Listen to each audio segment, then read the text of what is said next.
Hello, welcome to First Thoughts. I'm Connor Eyzaguirre, I'm Caleb today. and today we're discussing the latest blockbuster of 2024, Ghostbusters Frozen Empire, the fourth film in the Reitman Ghostbusters canon, and a admittedly much more enjoyable adventure than I think a lot of us expected. Uh, it's got echoes of Ghostbusters 2, as in not nearly as good as the previous one, but still a decent watch. And it's doing okay. I think it's projected to make a bit of a splash. I think Dune and Kung Fu Panda are still kicking its ass. But it's definitely going to overpower Immaculate, probably. I guess definitely and probably kind of cancel each other out there, but I don't know. I guess we'll see. And I'm excited to talk about this. I love the Ghostbusters movies. I know you love the Ghostbusters movies, and I'm glad this was good. Yeah, I was getting worried because all the reviews, critics wise, were like destroying this film. I'm like, it can't be that bad. Like, Yeah. we've all watched the 2016 one, but it was honestly like kind of like Ghostbusters 2, where like I had a good time with it. I had a lot of issues with this one compared to Afterlife, Yeah. um, that we'll get into, but I still had a good time. Like I was like, this is not the worst movie or even installment this franchise has given us. So yeah, I had a fun time. And apparently, I think a lot of audiences agree because if you look, we have one of those huge discrepancies on Rotten Tomatoes where like critics don't like it, but the audience scores pretty damn high. Yeah, let's go ahead and take a look at that right now. Ghostbusters Frozen Empire. We're recording this on Saturday, March 23rd. So as of March 23rd, 43% critic score, 84% audience score. That's a big jump. Yeah, Uh, huge divide. the critics' consensus reads Ghostbusters Frozen Empire offers a certain amount of nostalgia fueled fun for fans of the original, but a crowded cast and surprisingly serious tone prevent this sequel from truly sparking. I agree with crowded cast to an extent. I I don't think the serious tone hurts this movie at all. I actually kind of like that. I don't, but at the same time, like I didn't. To me, the tone was just as the tone was about the same as like any of the other films in this franchise. Um, I would say it may have felt more serious because I actually do agree with like too many characters and them not knowing what to do with them, Yeah. which is one of my biggest chief complaints with this one. Just felt like they didn't know what to do with like half the cast. One thing I found funny was like the innocuous explanation of how the entire, what was it, Oklahoma Yeah, cast ended up in New York now. It's like, I get why the family moved, but how the hell did like the cop's daughter and podcast end up in New York as well? And they were like, oh, interns. Yeah, that makes sense. yeah, because that's what teenagers did, I guess. They went to completely different states to enter in the summer. Yeah, in like high school, like freshman high school, like young kids. Yeah, not like in college, which would or out of college, which would make more sense. Yeah, they felt I would have just left out podcast and forget her name. Lucky.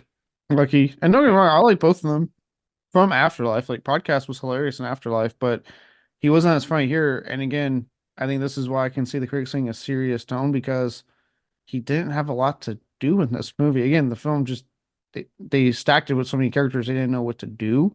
Yeah. So I And think that kind of contributed to the tone a bit. I also do think the trailer was pretty misleading. Uh Yeah, the trailer, everything in the trailer is from like the last 30 minutes of the movie. Uh we only meet Garaka, this ancient god of ice, at the end of the movie, and New York's frozen for 10 minutes. It's actually I was kind of disappointed with that. I was hoping that the whole movie was going to be kind of a apocalyptic Ghostbusters movie, but it was not. yeah. I thought, and don't get me wrong, like again, it's the structure the same as a Ghostbusters film. Weird stuff's happening. They're investigating. Things happen in third act. Yes, but like you said, we had the hint, and even in the press release and the marketing for the movie in general was like, oh, it's going to get like crazy in this one because the title, Frozen Empire, things get frozen. So I was thinking like maybe at least halfway through the film we're going to get a frozen dystopia with all these ghosts they got to fight.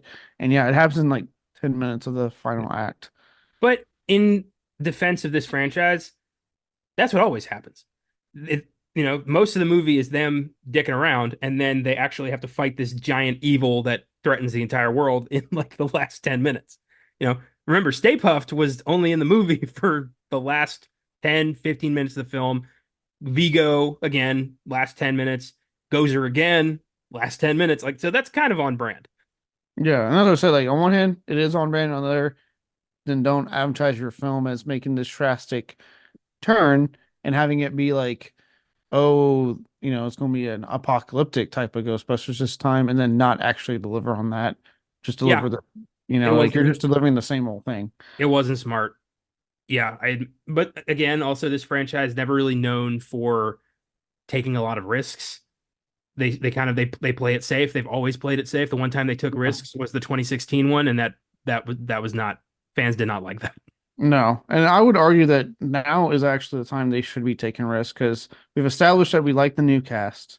The old cast can't be in it forever, and I kind of get to the point where I'm like, stop putting Bill Murray in this if you're not really going to use him all that much. It's good to see him. It is good to see him, but I like, kind of felt that way about the entire original cast that was in this movie. All four of them were useless, apart from Ray, who was really just there to be like the expert guy. Uh, mm, they all felt they had to be there because that's what, like, I think Reitman and Gil Keenan and the producers felt that's what we wanted to see. Like, we're not going to watch a Ghostbusters that doesn't have them. yeah, And and I think there are people who aren't going to do that, but if you can, like, and they proved that, you said, we love the cast from the new one from Afterlife. They were able to stand on their own and support a Ghostbusters movie themselves. We didn't need the old structure again. And I love those guys. I do. I love seeing them again. But how many times are you going to use the Hail Mary until you trust the cast you've already established? yeah, and I think that's one of the biggest hits this film takes, that because it's still relying on nostalgia. Yeah. It Yes, you're right. The series hasn't really, the one time they went outside the box, we had the 2016 Ghostbusters. But this one almost felt kind of like a negative for them playing safe because it was relying on something that they already kind of used goodwill on with Afterlife, where they're like, don't worry, the guys are going to come back and they, come back and then help save the day. But in this case, it was like, to me, they should have taken the risk. They should have just went on and focused on the new guys only. And And I know I don't want to take away from Winston, who has been sidelined in every single Ghostbusters movie he has appeared in. But doesn't it make more sense for Ray to be the guy starting a like paranormal investigation like empire to like study ghosts and you know figure all that out? Ray is the guy who should be spearheading that. He was always the guy spearheading that. Him and Egon, like this was their baby that Venkman was just involved in because he was friends with them. He didn't give a shit from day one. And then Winston's the guy they hired because they needed a fourth. It's just, yeah, I feel like it should have been Ray doing all that. yeah, no, it should have. And then to me, if they had just done that, then you at least could have had one of the cast members in Dan Aykroyd. You could pop in whenever he wants, and then that's it. Because then the focus would just be on the new guys. It's like I said, like Ernie Hudson has this like apparently in just vague large amounts of money, um, to fund Ghostbusters. Obviously they killed off Egon because Harold Ramis is passing. Um, and then like I said, Bill Murray, with how they've used him in these past two new ones, I'm like, you guys can just stop putting him in these movies at this point. Like, I'm glad he's playing ball and actually coming on board here, but he feels like we're just like a tag along at this point. The Yeah, you could just Ghostbusters, have it be Ray. yeah, the Ghostbusters 3 that Aykroyd and Ramis intended died when Murray sent back a shredded script. We're never getting that. It's never going to happen. I'd love for them to turn it into like a novel or something if they haven't done that already. But having them all involved at this point just feels like almost like they're dragging, these older actors in front of a camera and telling them to dance. That's Hmm. what it feels like. Doesn't feel that genuine.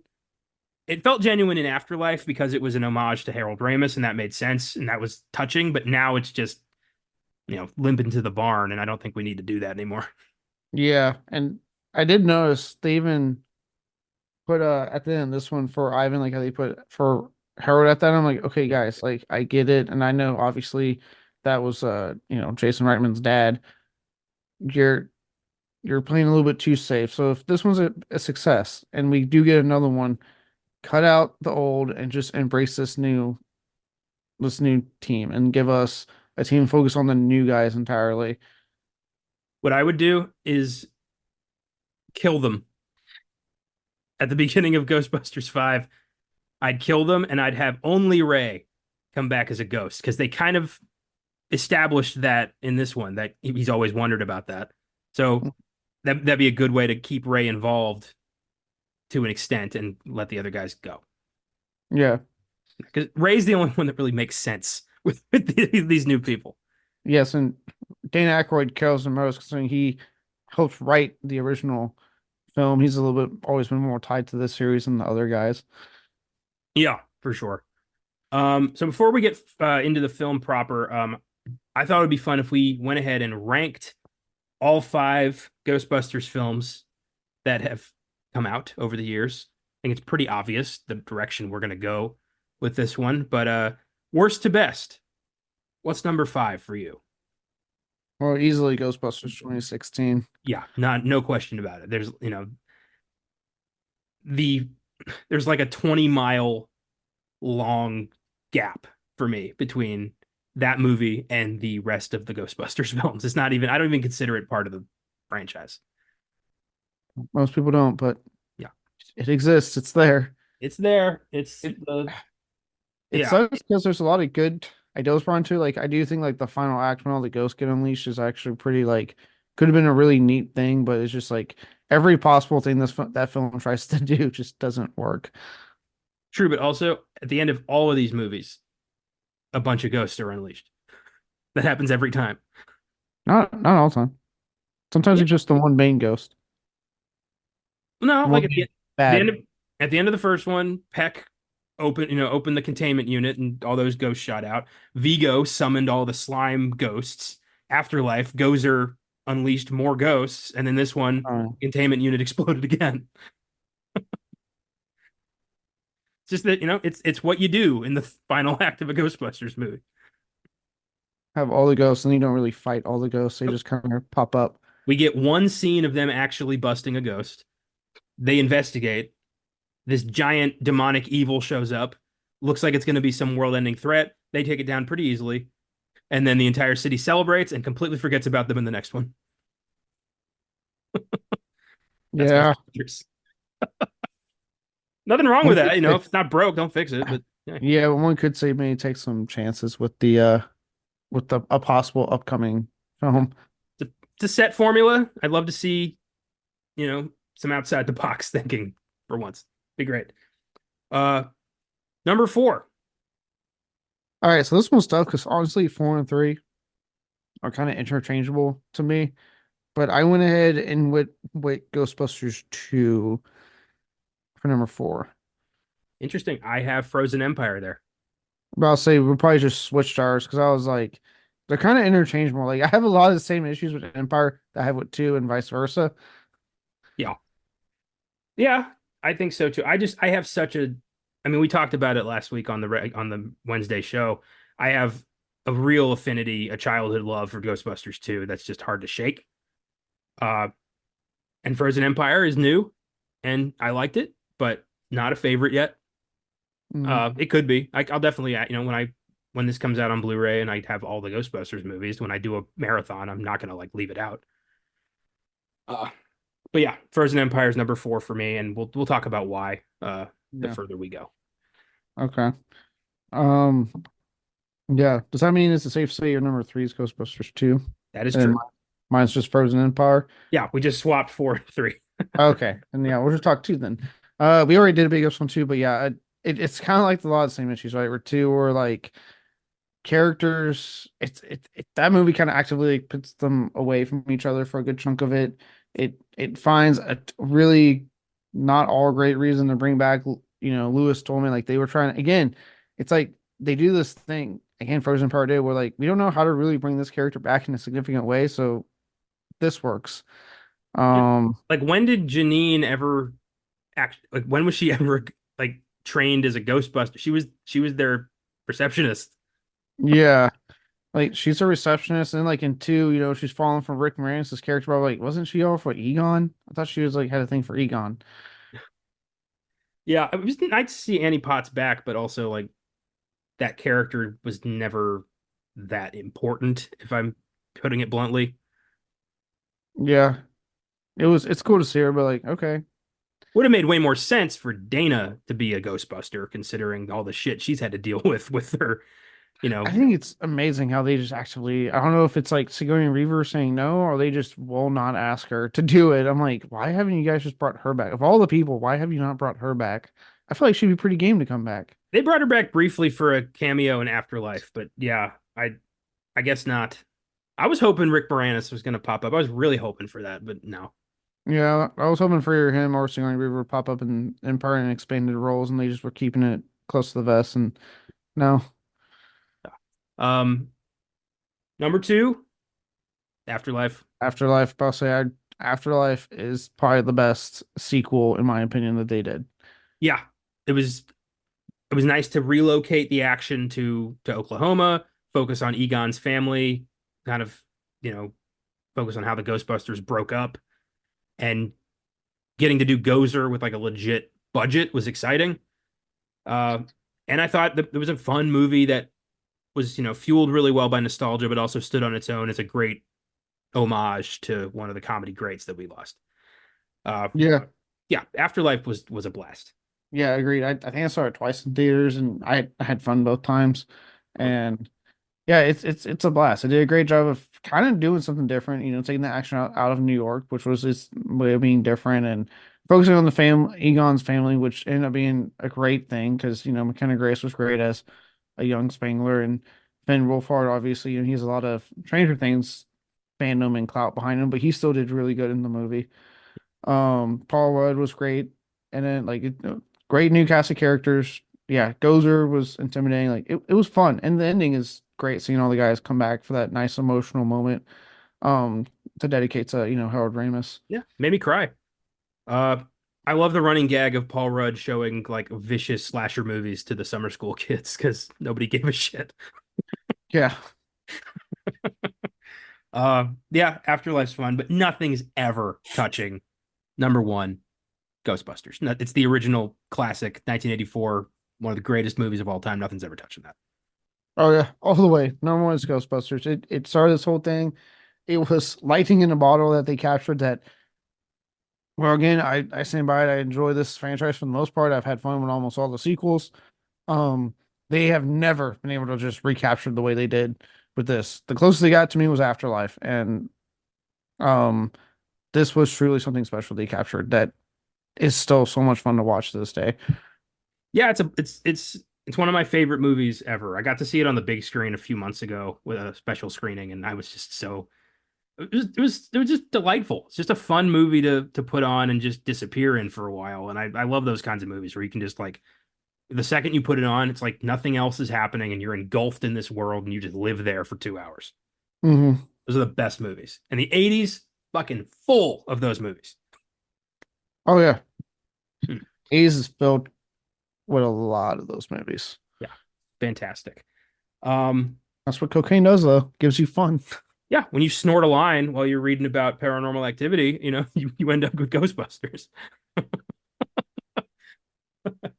Um, yeah, And back in the day, where you can make a movie meant for children and sneak in a joke about a ghost giving someone a blowjob that a kid wouldn't understand, but all adults are laughing their asses off at. I miss the days where you could like legitimately swear in a kids movie. Like, have you ever seen the movie Dunstan Checks In from 1996? No. It's a movie about a Rupert Everett plays a thief who uses a trained orangutan to rob hotels, and the orangutan is this kind monkey named Dunstan that this kid finds and frees, and all chaos breaks loose in this hotel. PG. Jason Alexander plays the kid's dad, who is the concierge of the hotel and is super stressed out. And at one point, he sees the monkey for the first time and screams, "Holy shit!" in front of some guests. And I'm like, this is a PG movie from 1996. How the hell did they get away with that? Oh, that's awesome. Yeah, Yeah. back when we weren't trying to baby fucking people. That And movie's ridiculous, but really funny, and I'd recommend it. okay. Uh, but yeah, I missed that in the '80s. Just like I said, Ray gets a ghost job in this movie, and yeah, there's toys, and this one was very much marketed towards kids. My screening, the entire row was me and this family that brought their like 7 kids. Jesus Christ. That's like a $300 visit to the movies, and they all got food, by the way. So like this was, I feel like I hope they budgeted for this. Yeah, I was like, that's an expensive outing with that many kids. And they just like throughout the pre-show, they were just talking and talking and loud. And I'm like, oh, are they gonna fuck this up? And then dad leaned over and was like, hey, you better be quiet. We're at the movies. And I'm like, thank you, sir. I didn't say it, but I was thinking like, good on you, man. Oh yeah. I like that. That's how I'm gonna be. Hey, shut the hell up. We're at the movies. We're not going to be those type of people. Oh no. I would if I so when I have children, I don't care about their sexual orientation. I don't care about their gender identity. They are who they are. But if they're a movie talker, I will disown them.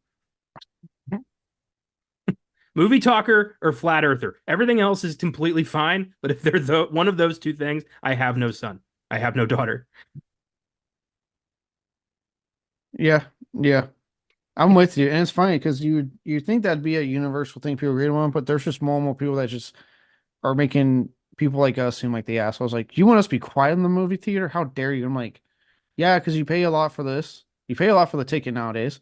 That's not counting concession when you get there. 9 times out of 10, I'm going to get concession of some kind, where it's popcorn, maybe a bag of candy, something to drink. I'm going to get something. Um, so maybe some actual food if it's one of those type of theaters. So I've paid a shit ton to watch this film. I don't care if this film sucks, if I find it okay, if it's the greatest goddamn thing I watched in the theater that year. I paid a lot of money. This is not your living room. Shut the fuck up. Get off your phone. And again, I understand we have real life shit that happens. If you have to take a phone call, step out, please. I'm not saying don't take, but get the fuck out and then go take care of your phone call. Come back in. All right. Again, I know some people do that quick little like brightness down, quick peek, right? Oh, shutting your checks. Okay, we're good. Then they put it up. It's like a second. That doesn't even bother me because it's 1 second. I don't even notice it myself. And I do it sometimes because I'll hear the vibrate on my phone and be like, "What? Oh, okay, cool. Boom. Um, but yeah, you're not home. You're in the movie theater. What you want to do at your house when you're watching your own fucking TV, that's fine. That's your home. Like, be respectful of other people and the money they paid to see a movie in the theater. This is the only witch hunt I completely support. I, and the craziest thing for me is it's not a new concept. Movie theaters have been around for over 100 years now. Like we all know from day one, don't talk at the movies. It's the most basic, common sense, decent thing you can do in public is don't talk at the movies. It's easy shit that we should all be able to maintain. But there are people out there who can't shut up or won't shut up, and we should be shaming them any chance we get. Yeah. That's why I love the Alamo Draft House because they actively kick those fuckers out. Yes, and look how well they're doing for themselves. It amazes me when I see like the doom and gloom that a lot of people put on movie theaters, like, oh, movie theater attendance is falling, and blah blah blah. I'm like, yeah, because all the big chains, your Cinemarks, your Regals, your AMC's, will not enforce these rules. Granted, they like to make the excuse like, well, we just don't have the people. Well, then hire more people. How about that? We have issues hiring people in America. Pay them more, hire more people, have someone dedicated to keeping the theater quiet and not being disruptive for people. I Like, think they should be hiring nightclub bouncers and double their salaries. That's what I would do. If I had a yeah, movie theater, I would 100% poach some giant, beefy motherfucker who's running security at some nightclub downtown. And I would say, I will pay you twice this much to run my movie theater security. And I bet they would take it. yeah. And what's crazy is then they try to make a lot of those people that are like real, like make us sound crazy. They're like, oh, so you just want people to go to a movie theater, sit down, and just be quiet, not say a word. So like when it's a comedy, you don't want anyone laugh. I'm like, no, reacting to the film is one thing. I was like, I've seen No Way Home with a full packed house. I was there when it came out. Yeah. I've been to the movies on packed houses for comedies, for horror, for superhero films, all sorts of like different films. No. And yeah, some of the best experiences having the ones with reactions are to the movie. where I'm watching like the big hit scary movie, like when Paranormal Activity was on a big kick, or 2013's Evil Dead had a huge amount of people when I went to go see it, and people were screaming and reacting to the stuff on screen. Our comedy everyone was laughing at what they see on screen. Obviously, we all know the No Way Home stories and the Endgame stories of people applauding and cheering. That's different. You're reacting to the movie. You're having a shared communal experience of a reaction to something in the movie of some kind that has made you excited in some way. Yeah. Um, that's different, and those are great. I treasure those moments.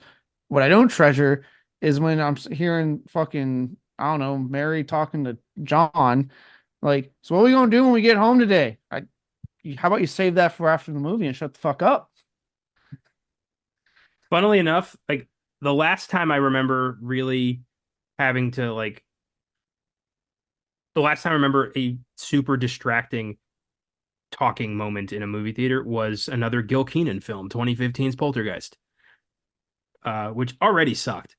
But then there were like four teenage girls behind me who were commenting, and one of them was like the clown and kept making the others laugh the whole time, saying snide shit about the movie. And I was like, I wanted to kill them. Like it's the most negative trait you can have as a human being for me is being a movie talker. I've broken friendships over that. It's I hate them because that means that you're a bad person who has no decorum and does not respect themselves or others. That's what that means. Yeah, So if you're bad at that, what else are you failing at in life? yeah. It's like you can't do this. What else are you a shitty person at? What do you bring to the table? Because clearly it's not respect. Clearly Yeah. it's not decorum. Dude, You don't you're holding us all back. yeah, dude, to me it's like I'm sure you a lot of people you date and like I'm sure you understand this completely. The little things that we judge people on that we're dating to see their character, i.e., do they put their shopping cart back in the goddamn corral holder thing? How do they treat service staff in general, restaurants, anything where someone is helping you through the process while you're there? I also, for me, do add how are they at the movies? If I can take them, we might like a whisper converse during like the pre-show a little bit, like talk about some stuff while we're waiting for the movie to start. Yeah. Maybe during the trailers, we'll be like, yeah, I want to see that. You want? Okay, cool. Again, not loud, just saying a little whisper converse, right? But then when the movie starts, is she going to bug me with wanting to constantly be all lovey-dovey, kiss and make out, or talk really loud, or is she going to be like, hey, look, we paid for this. Let's watch the movie. We shall do whatever after. I do judge immensely on this. I love that. Like if a date initiates some kind of sexual thing in a theater, you're like, no, no, no, later. This is important. It's like the one time I'm like, hey, stop it. I paid for both of us. We're watching the goddamn movie. I love where your priorities lie. I respect that so much. Um, Yeah. I did do that. There's one day she kept like looking over to like get like quick little kisses her in Birds of Prey. After the fourth time I looked at her and shook my head no and went right back to the screen. So I'm like, I paid for both of us. And we drove a long way. I remember it was like a 30-minute drive to the theater. I was like, I'm watching the goddamn movie. there, there was this girl I had a thing for. I asked her out to the movies. We went, and it was the Draft House, and during the pre, the show where they're like, this is now a quiet zone, no talking, texting, all that. She like went like, "Fuck you," and I'm like, "Oh boy." Like, and yeah, the rest of the movie, she would occasionally full volume say shit, and all of that feeling completely evaporated. I no longer like this girl. But, yeah. We didn't go on another date. I was like, nah, I don't want to do that.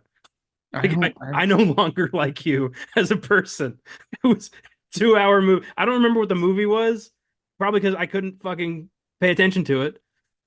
yeah, But and I'm with God damn it, I'm with you. In fact, that should just fuck you. It's like again to me, it goes back to why I say it's definitely a character moment for me. Like the whole carts and the treating your wait staff or service staff, industry members.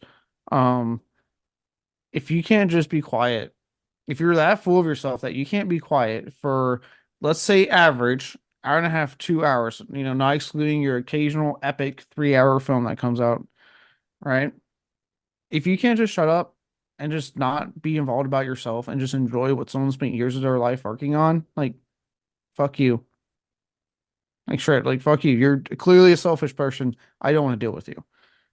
Yeah, yeah, I'm glad we're on the same page with that. Um, okay.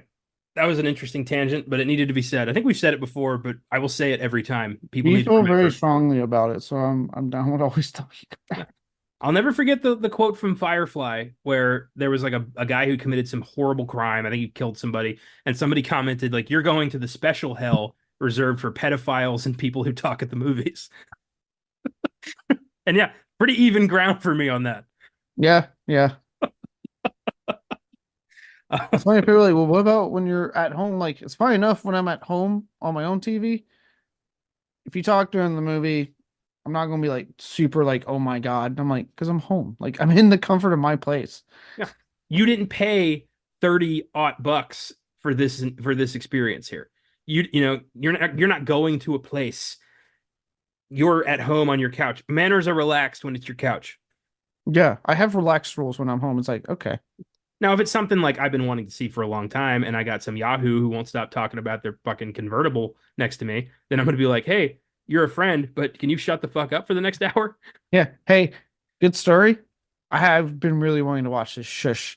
You, good story. That, better story. So how about you just take priority there? Yeah, it's just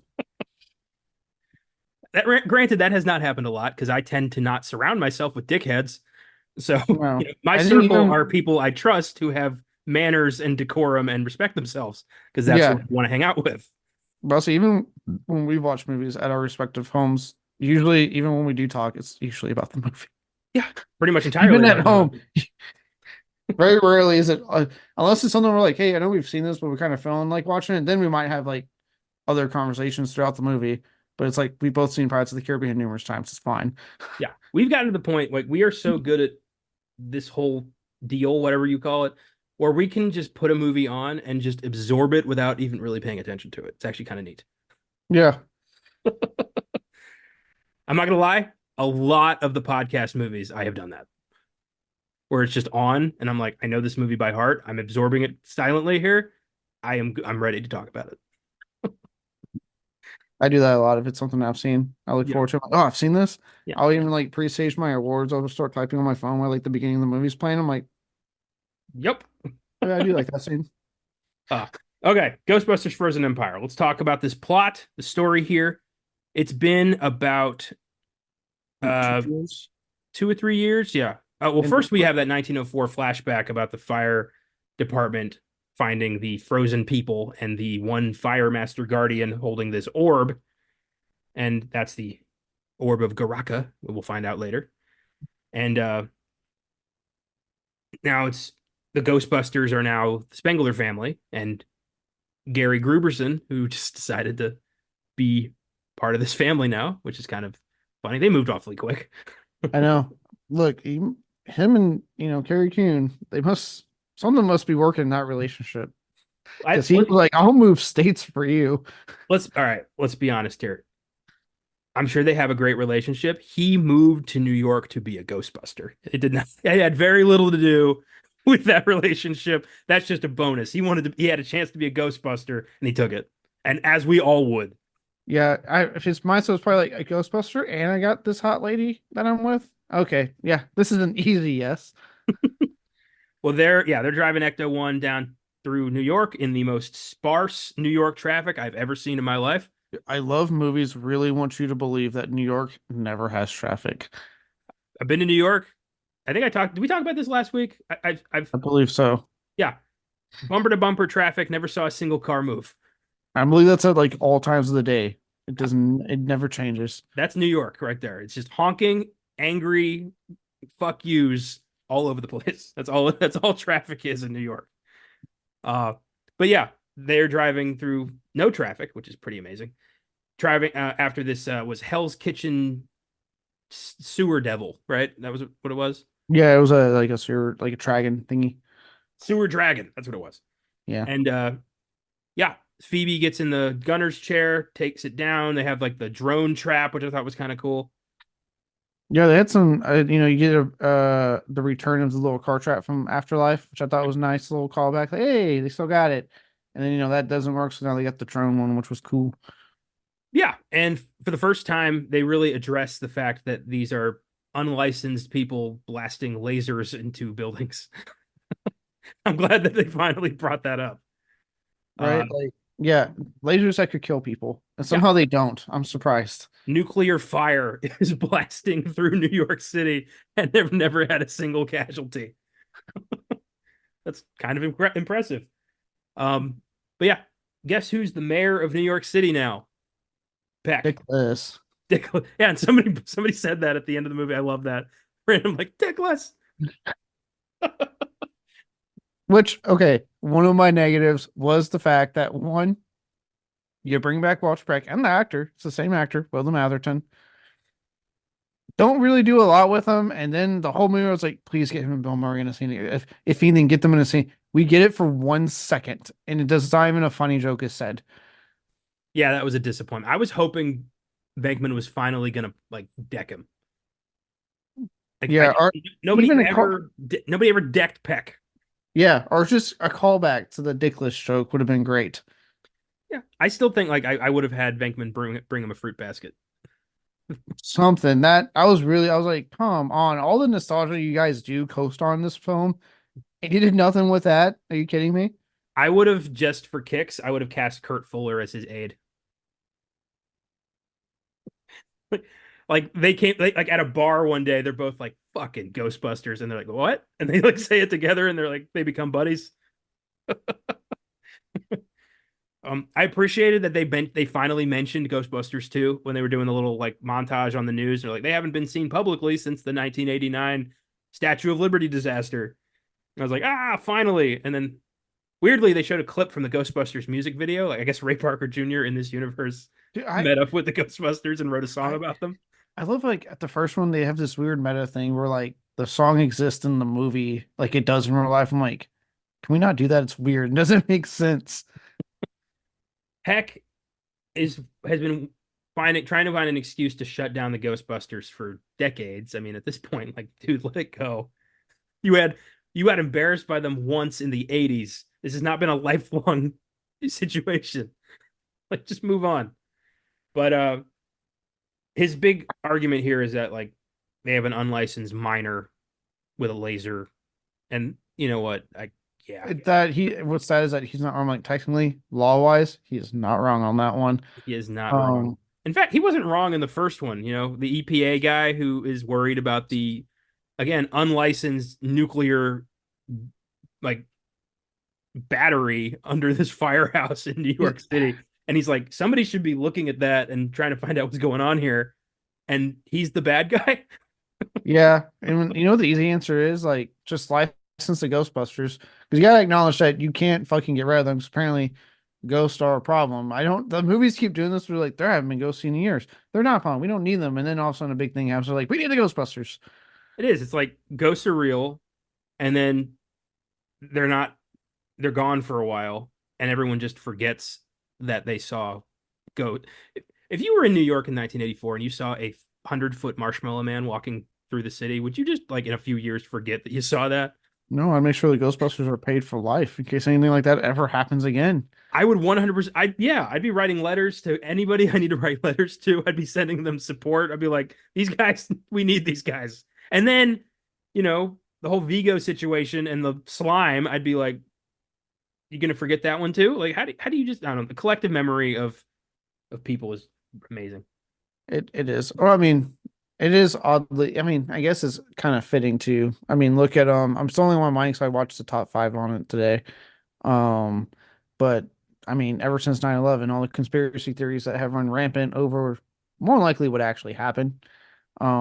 But that whole incident, so people are weird. Either we forget or we're like, we gotta come up with conspiracy theories. And it's like, it, Well, Jesus, like, well, Peck has always argued that the Ghostbusters are con artists who are manipulating people with like light shows and special effects. which how Peck, how there was a fucking ghost dragon. How are they manipulating that? I want to know. You got drenched in marshmallow jizz in '84. Like, how do you explain that? Yeah. It's remarkable. In the Ghostbusters video game, Peck is back in that, and he gets possessed and refuses to acknowledge that it happened to him. God damn it! Of course she does. Um, so yeah, basically, Peck gives them a warning, says like Phoebe doesn't ghost bust, or you are done, and they have to be like, well, sorry, Phoebes, you gotta stay home because we are still gonna have this awesome family job, but you're gonna not because you are a child. And the whole time I'm thinking like that's reasonable. I know we're not supposed to think that, but I'm like, yeah, a 15-year-old shouldn't be hanging out of a moving vehicle with a laser.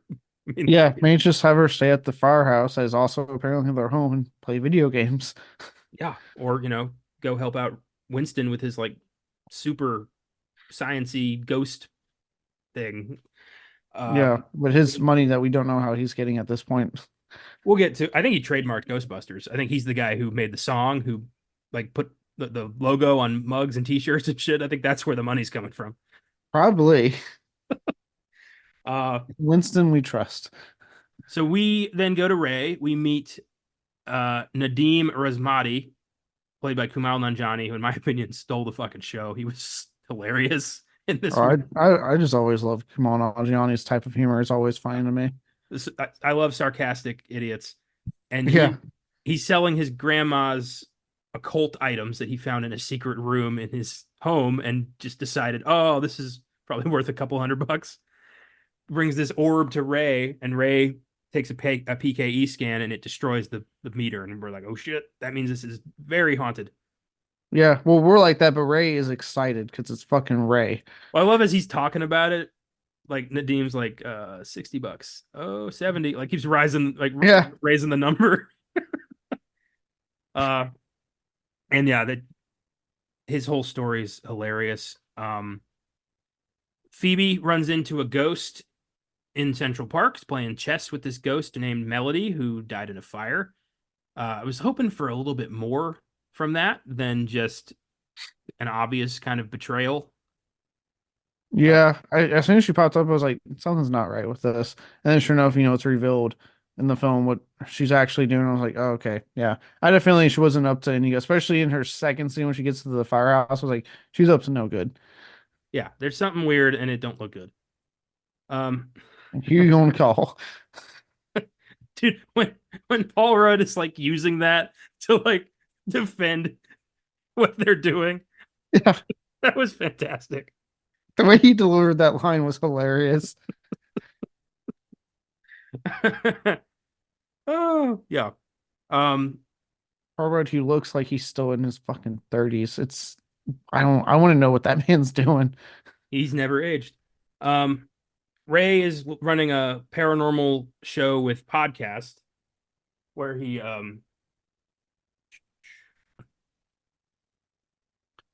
Yeah, this was it's nice to see Ray still just at it.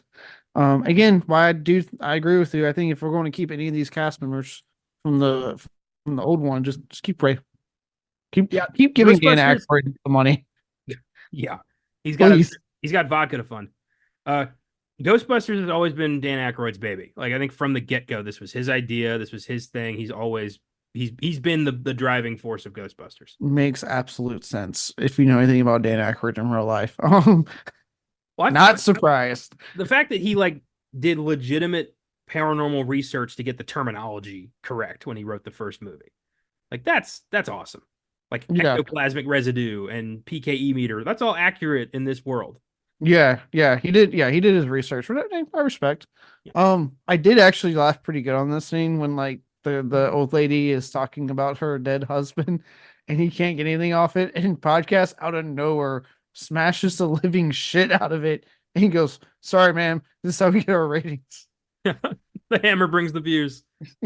That was great. And he's like, next. And there's a Yeah, line of people just waiting to see if Ray can read their objects. That was great. yeah. I love how all nervous they look after that. Like, oh shit, if he doesn't read anything, it's going to get smashed. Um, during all this, the containment unit is starting to crack open because they never took into account the fact that there's a finite amount of space in there, and it took 40 years to fill it with ghosts. Uh, However, Winston has been Ah, building a bigger one. global warming. Okay. Winston's been building a bigger one this whole time, and then I'm thinking like, well, what happens when this one runs out of space? But uh, there's no We'll finite get to solution. that. We'll get to that answer later. Yeah, there's no infinite solution here. It's always going to be we'll just build a bigger one.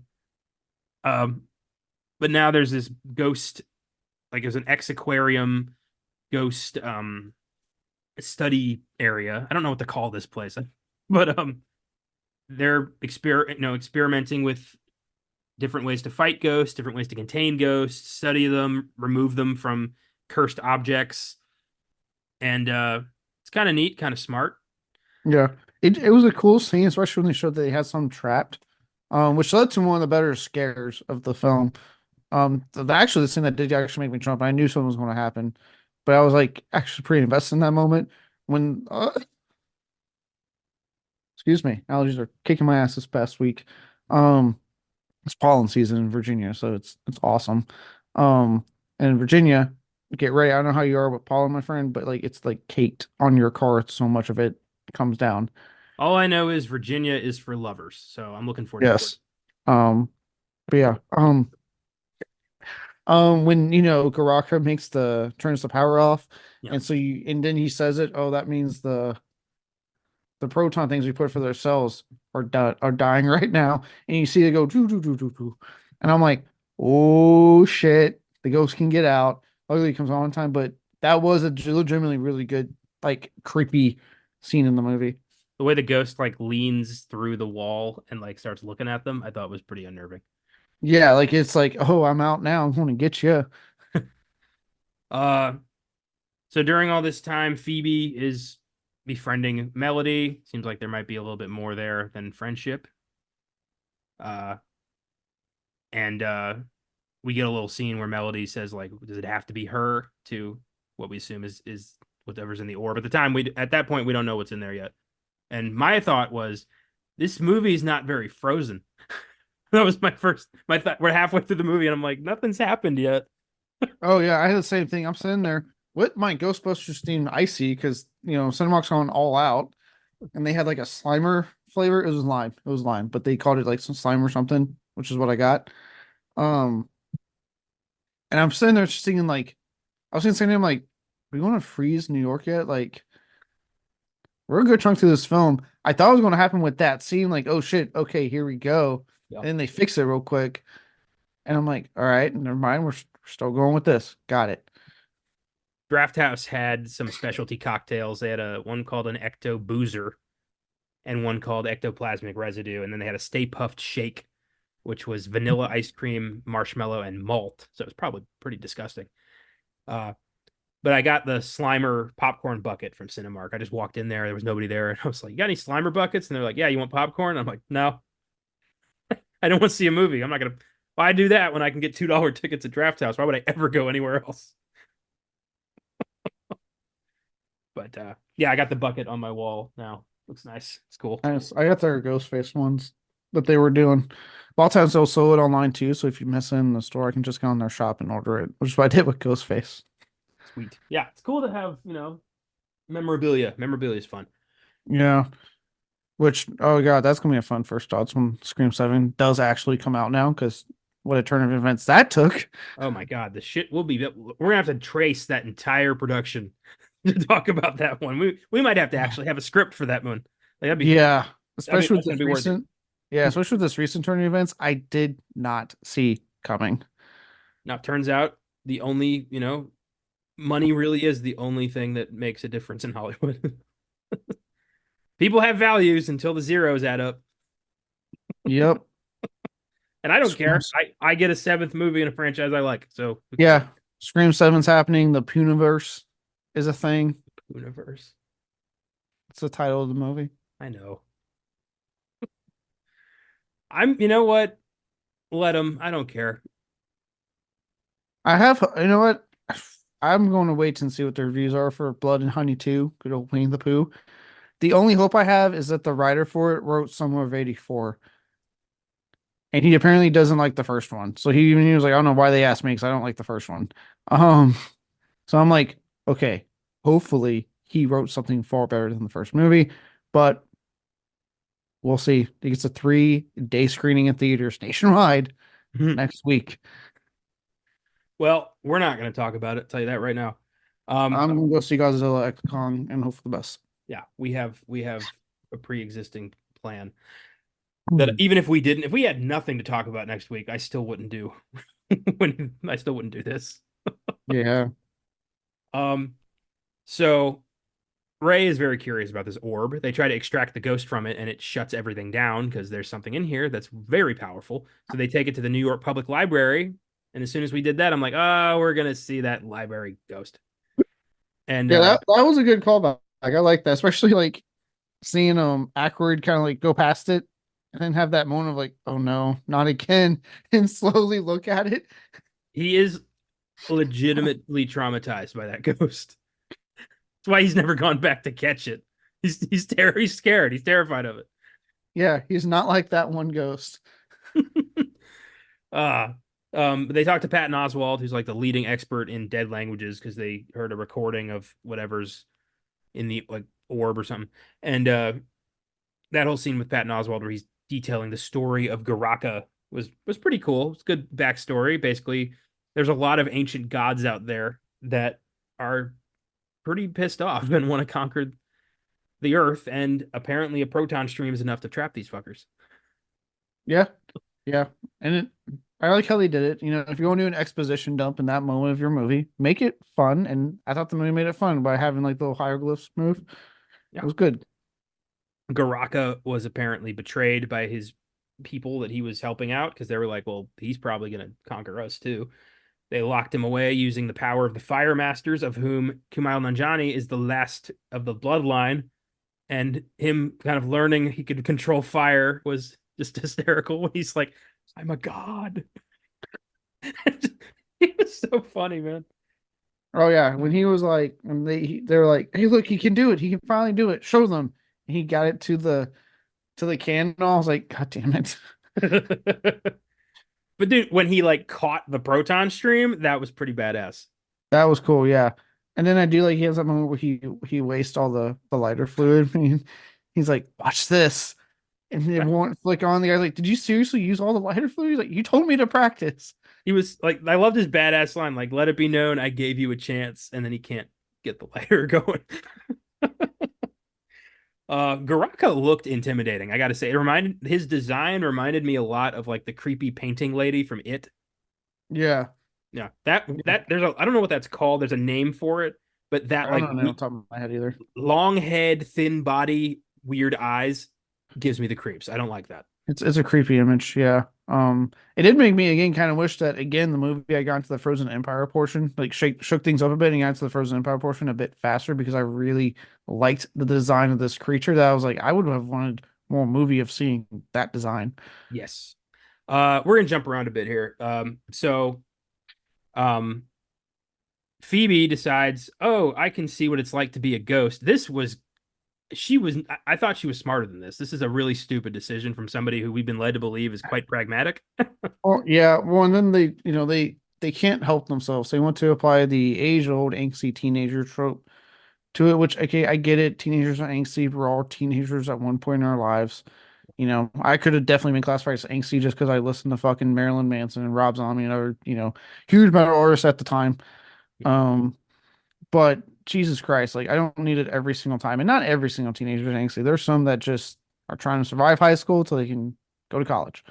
So you can't. I skipped that whole phase. My teen years were not difficult. I didn't really get Yeah, why everyone seems to think they are. I don't. Yeah, I myself wasn't angsty. I could have been. I like I said, I could have been perceived that just because of the music and movies I fucking Yeah. liked, right? But no, I had good. I don't recall being angsty at all. No. Um, but she basically decides, oh, I'm gonna die for a few minutes, so my ghost can like give this ghost a hug or something. And I'm like, are you serious? This is really risky and stupid. Like, why are you doing this? And they use the ghost extractor to extract Phoebe's ghost. And this was Melody's plan all along because Garaka can control ghosts, but needs a human voice to talk and open that orb. So Mm. now he's able to take control of Phoebe's spirit, has her speak the words. Garaka is free, and Phoebe goes back into her body, and nobody really chastises her for doing that. I would have been like, "What the hell were you thinking?" No one, Yeah. no one does that. Yeah, that's count two for two in a film where you're wondering why aren't you guys chastising her? Two for the other film being imaginary and the teenager are texting her fucking locked up mentally ill mom their fucking location. Yeah, Um there's a lot of girls will be girls mentality in this year's releases that I don't really yeah, agree with.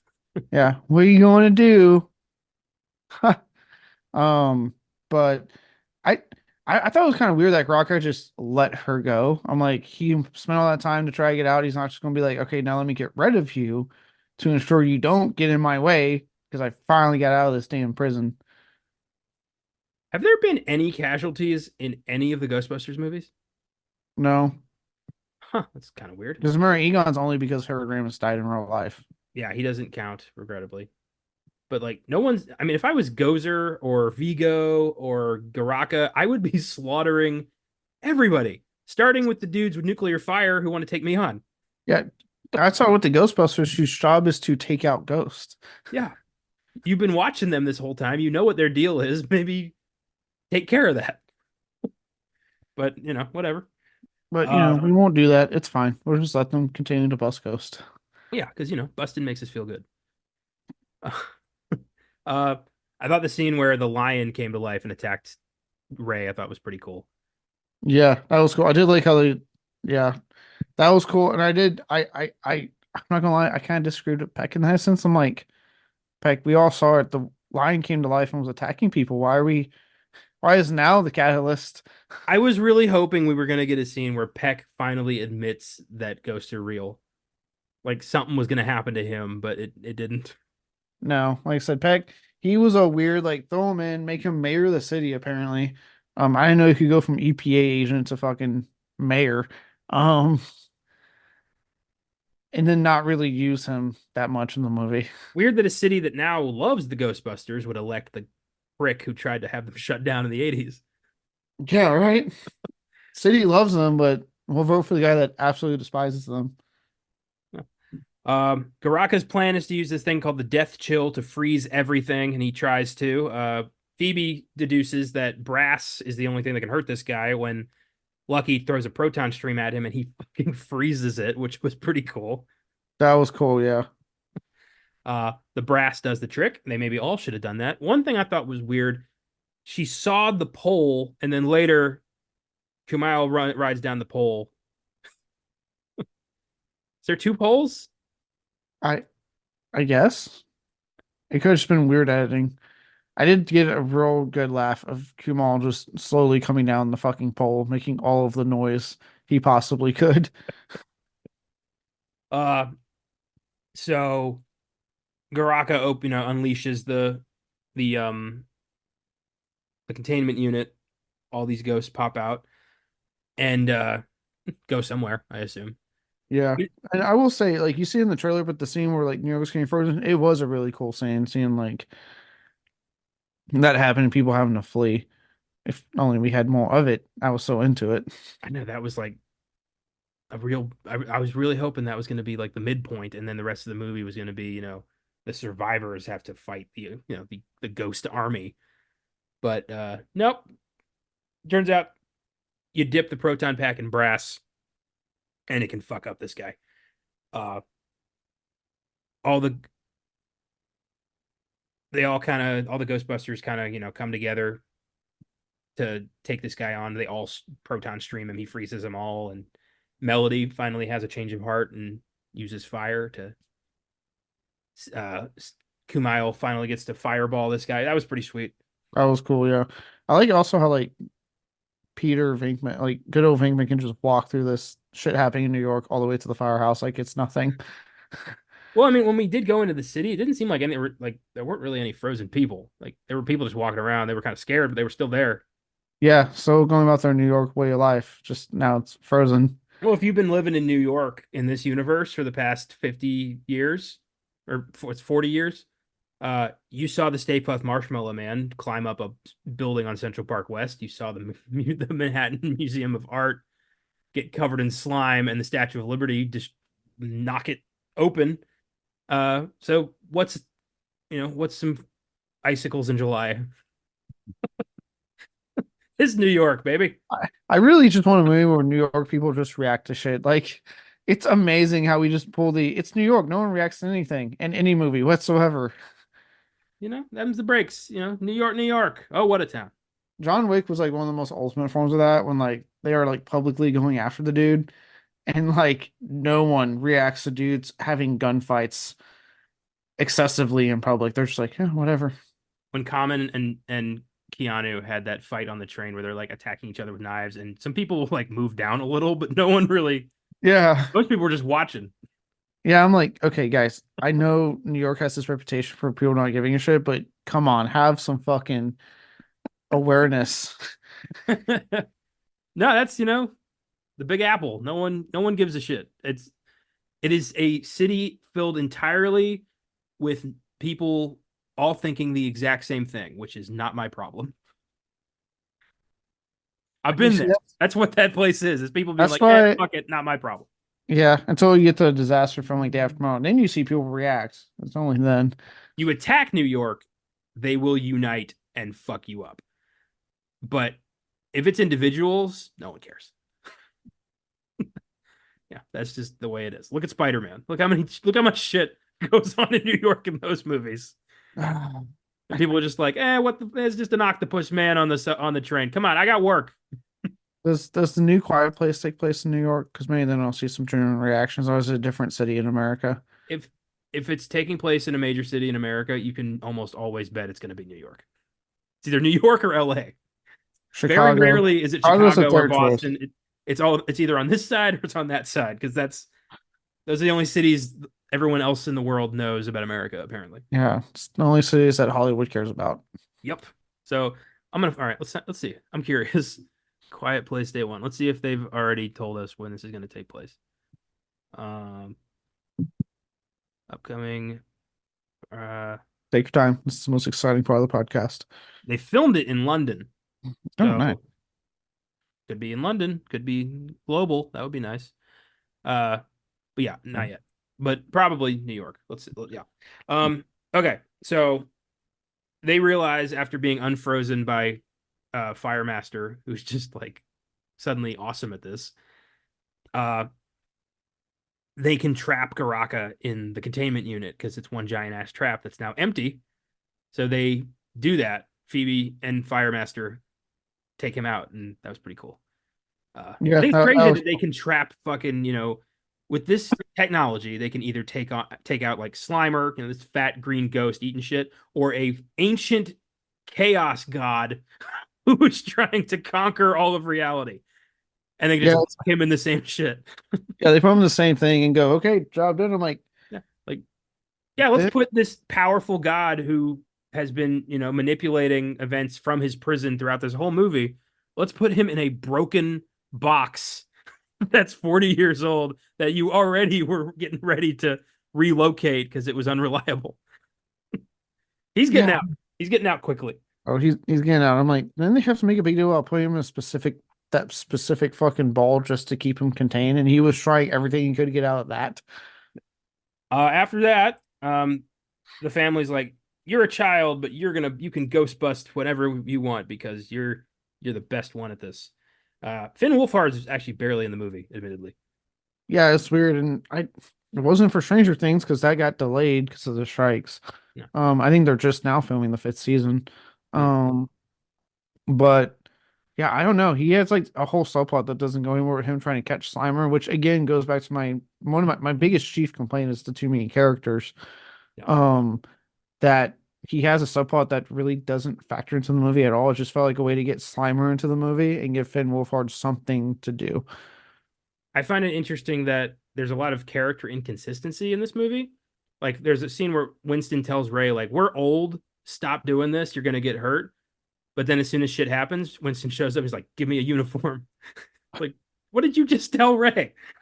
Yeah, you just told him like supposed to be enjoying those Twilight years, the golden years as you kept calling it. Yeah, they were kind of setting up. Like, I thought Ray was gonna die. Yeah, I thought we would actually lose some OG Ghostbusters. Yeah. Nope. Uh, I thought it was interesting that at the end, everyone surrounds the firehouse and applauds the Ghostbusters, even though nobody actually saw them defeat Garaka.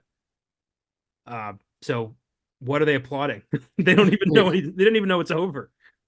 We have to have a scene when people applaud the Ghostbusters. It's just like they have to do it. Yeah. And Peck shows up to chastise them, and they take a very good opportunity to manipulate him into funding them fully because he's in front of the press and the public.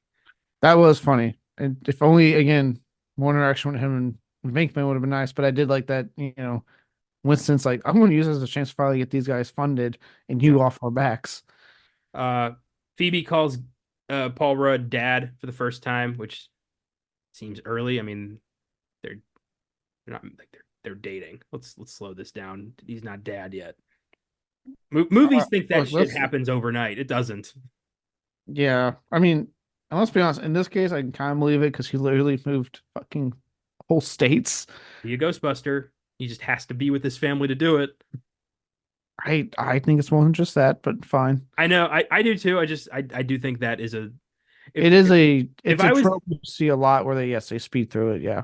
if I was dating somebody who had two kids and it was going well, but I had the opportunity to do my dream job across the country, if I stayed in that relationship, I'm gonna take it, regardless of how good that relationship is. And I think he did that too. Yeah, but it was also because he loves her. I know. I'm just saying the job factored into it. Yeah. But I'm just saying it's a little more believable because of him moving whole states. Again, it does play into that trope that they really like to speed through that part of movies and TV shows with that whole plot line. I did like the line where he said, like, I'll be super nice to you. I'll just be an asshole to your kids. Yeah.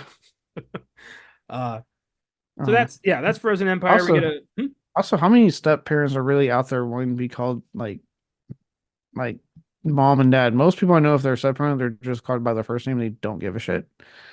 that's terrible. What who are you hanging out with? That's I mean, not every kid's going to call the new fucking step parent by their goddamn call them mom or dad. Sometimes they just call them by their well, first name. it depends on the relationship because sometimes it can be, yeah, like they're just here to date, like to date mom. They don't really care about the kids, but other times they, are the only father figure the kids have known, or they have stepped up and want to be a part of their lives, and the kid sees fit to bestow upon them the title of dad or mom, and that's beautiful when that happens. I love that because that means that there's a level of trust there that has been built from scratch and is stronger than I would argue the natural parent bond is because that's automatic and sometimes not earned. Yeah, again, a trope I see more in movies than in real life, though.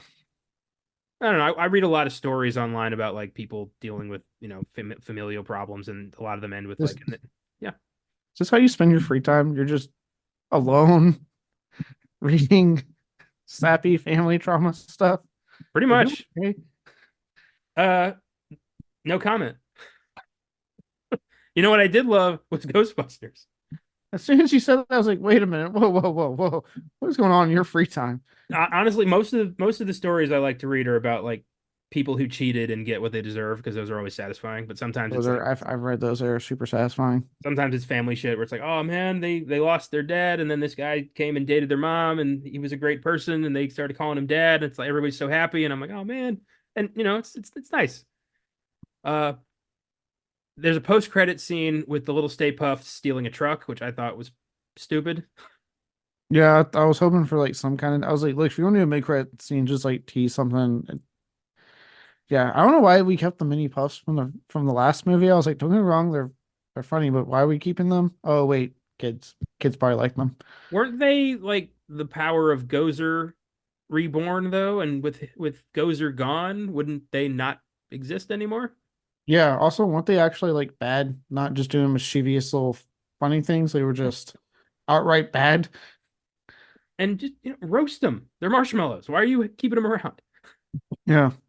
Did like when Pat Cows just smashed the living shit out of that one that was Phoebe was about to touch.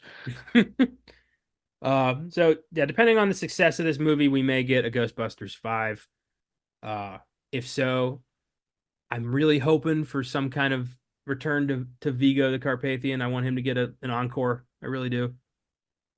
Gozer got one. Why can't Vigo get one? Not everyone gets one. Everyone should. No, Next week we're doing Godzilla. How many Godzilla bad guys have gotten an encore? Everyone. They all blow none. up and then I don't know what you're talking they're about. back in the next. How many times has King Ghidorah like burst into flames or exploded or gotten launched into space? One time only. I like Vigo and I want him back. Um, and Apparently, I he. hope they trim the movie down. I hope we get like a little bit more focus. Uh, we'll see. This isn't an Yeah. IP that's going anywhere. Oh no. I mean, this unless they do a horrifically bad film, like worse in 2016, I don't see this franchise staying dead for like ever. No, thank God. Um, well, I think that wraps it up for us for Ghostbusters Frozen Empire. It's a decent movie. It's fun. If you liked Afterlife, you'll probably like this one. It's got its problems, but it's a fourth film in a franchise that had like a 30-year gap between sequels. I think the fact that it's good is the miracle. Yeah. Yeah. Look, this one's kind of between a 3 and a 3.5. Right now, it sits at a 3.5 for me. I have my issues with it, but compared to how critics were making it seem to be, I still had a good time with it. It's a nice world to visit to be in. Um, so I welcome a fifth one, but yes, I'm with you. I say correct some of the issues. Stop putting the focus on this neurocast so I can carry the franchise forward and let the old guard hang up the proton packs for like good. Yeah, I agree. This week on the Wednesday show, we're tackling the original Godzilla, 1954. Check that out. It's going to be fun. And then next week for First Thoughts, Godzilla X Kong, The New Empire. Looks exciting, looks bombastic. I can't believe that this has actually worked. These American Godzilla movies, I was not expecting that. Uh, Yeah. and let's be honest, it's not going to be anywhere near as good as -1. I think we can all accept that the bar for Godzilla has been raised a little high.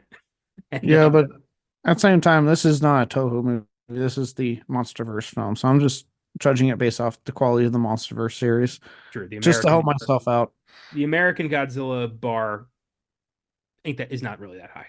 It's But they've learned that America is just incapable of making a movie like Godzilla -1. We can at least do Godzilla versus Kong, King of the Monsters. Like we can at least make fun, bombastic, like give me destruction, give me, all that good stuff, and I'll be happy. yeah, I think what is it, Legendary who makes that one? Yeah, Legendary's in charge of the MonsterVerse. Legendary, I guess, has just accepted that, people, as long as it's not a weird looking big dinosaur ripoff of Jurassic Park starring Ferris Bueller, I think we can all get on board. So Yeah. yeah, again, the bar there set very low. And Yeah. For the those who are seeing MonsterVerse it, films, the four MonsterVerse films so far have all been pretty good. So I think this is gonna be fine. yeah. For those, and I'm going to see it now. I was going to complain that the characters and the stories and probably not going to be great. Again, don't compare. I say don't compare it to the Toho one. Toho's on a whole different level when it comes to Godzilla. That is their baby. That's their thing. Has been for well over 50 years now. I believe. I can't name a single character from the MonsterVerse. I can't. Yeah. So if you're watching this one, it's the MonsterVerse film. It's the Legendary films. They have been great when it comes to these the Titans as they call them. They've never succeeded with the characters or the story, but hey, I got Godzilla and fucking Kong fighting on two aircraft carriers. I'll fucking take it. And now they're gonna be, buddying up to take down an Icezilla and a Red Kong. So bring it on. I think this is gonna be fun. Yeah, Kong's getting a fucking robot arm or thing attached to his already not severed arm. That So that image of Godzilla and Kong like running into battle together, I gotta say, it's pretty fucking awesome. So it's yeah. I'm Apparently, down. there's a scene where like Kong, I guess, is gonna be riding on Godzilla's back. I'm all in for it. Fuck it. Let's give me insanity. Wouldn't that hurt his suspiciously absent monkey balls? I mean, I don't care. He doesn't have. Well, you just said it. They're absent. He doesn't have them. still, that'd be. I mean, Godzilla's spiky back. Wouldn't Stop that really worrying hurt? about the specifics and just enjoy the image. It's like riding a bicycle seat made of knives. Like, why would you do that? God, you are fucking sucking the fun out of this image. I don't know if we're actually going to see that because I haven't heard any. I've heard a It's rumor. in one. No, it's there's screenshots of it. It exists. Ugh, well, it better make sense. All right. Who who gives a shit? It's Kong fighting Godzilla. Shut the fuck up and embrace it. Jesus Christ. It doesn't make sense for him to sit on the back of a spiky lizard. It doesn't He's make not sense. sitting. I think his feet. I think he's like kind of hanging. On what? Watch the god, What? Connor. Why are you crushing the physics of this? Because they decided to do it, so I need to know how the fuck they did it. Oh, watch the movie this weekend. I intend to, and we will talk about it next week. That was fun. Take it easy. Go see Ghostbusters. It's worth it, and we will see you next time.